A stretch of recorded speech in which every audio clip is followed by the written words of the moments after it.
There are nearly 130 million books in the world. However, as a child of God, you need one book in order to get a solid foundation on understanding and wisdom, and that is the Holy Bible right here. Yes, this pretty Bible right here.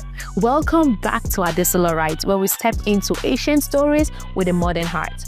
In today's video, I will be telling you a very short story about a normal person who had a great reputation. I will also be giving you 2 key points on how you, as a child of God, can build a great reputation, because we know that is very important. Let's get into the story, shall we? Quick character list for today's story. We have King David. We also have Joab. He's a man of war. Now we have 2 men, Ahimaaz, the son of Zadok, and Cushite.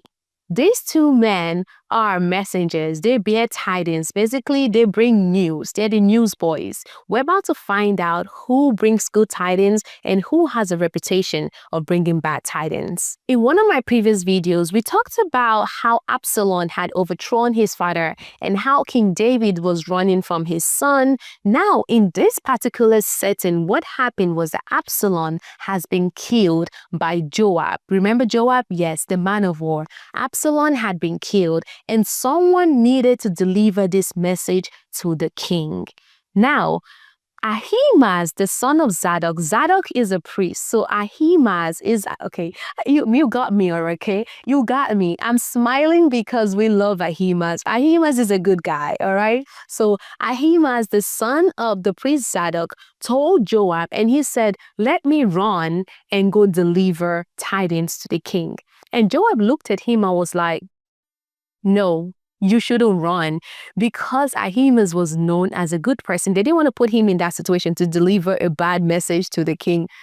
Joab was like, you don't have a message to deliver. This is not your type of message, meaning that you deliver good tidings. This is not the type of message that you deliver normally. The king's son has just died. What do you want to deliver? This is not your terrain, basically. That was what Joab had told Ahimaaz. So Joab turned to a different man called Cushite, and he told Cushite, and he was like, go, tell the king what thou hast seen.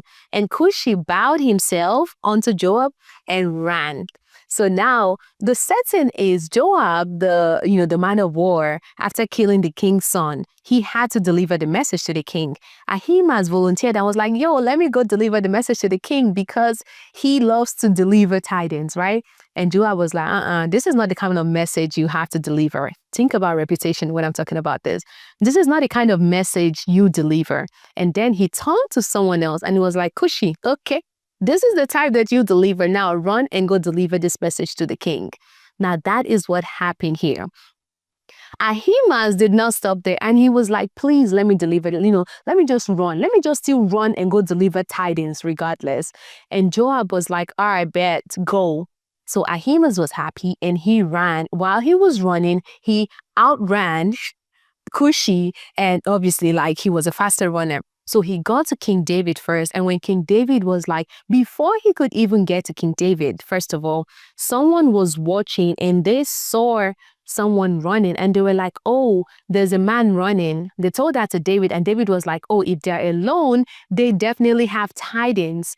So the person who was watching was like, oh, this person that is coming looks like Ahimaaz, the son of Zadok.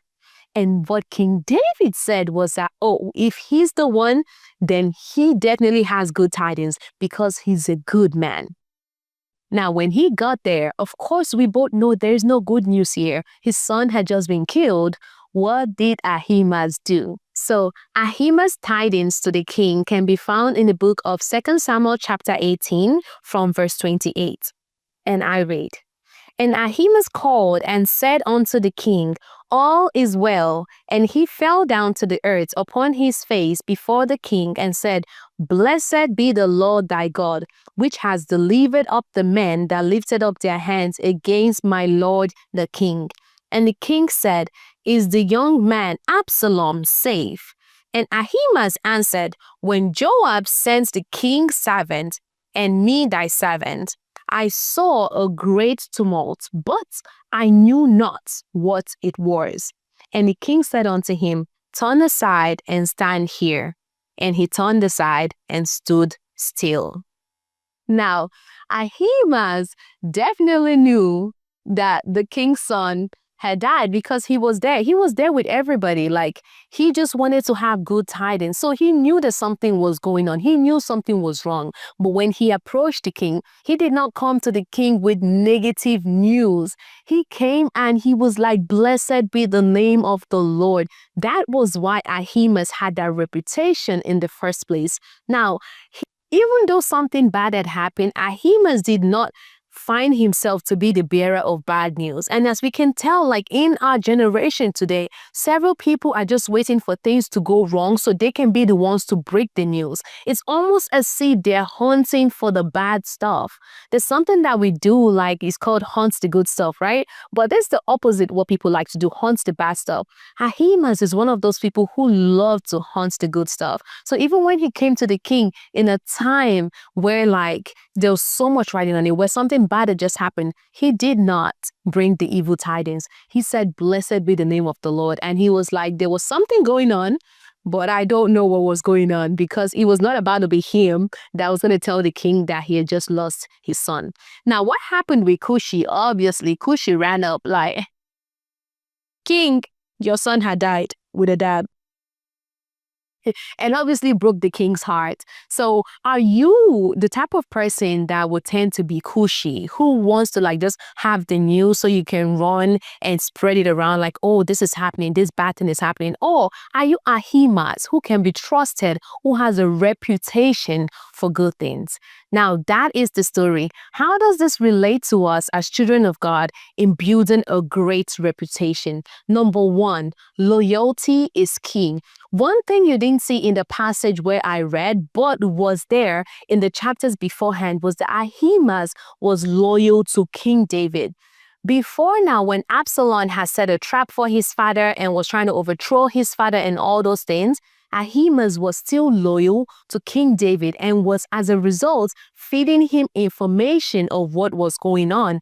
At a point in time, he even risked his life for the sake of the king while bringing like reports, while bringing tidings of what was going on. Now, loyalty goes a great deal if you're trying to build a great reputation. So if you're a child of God and you're thinking to yourself like, okay, maybe people like, they just misunderstand me. They don't understand like, the kind of person I am, and I'm trying to build a great reputation. How can I do this? Start with being loyal. It's the little things, like making people feel safe around you, making sure people know that you're not two-faced. Like, you're not the type of person that will say one thing and do the other. Is very huge when you're trying to build a great reputation. So where is your loyalty? Are you loyal to the people around you? Do you show like loyalty to your family, to the people who help you out? Or do you just like switch up when, situations goes terrible? Remember, Ahimaaz was loyal, and that helped him in developing that reputation of a good man with a good tidings.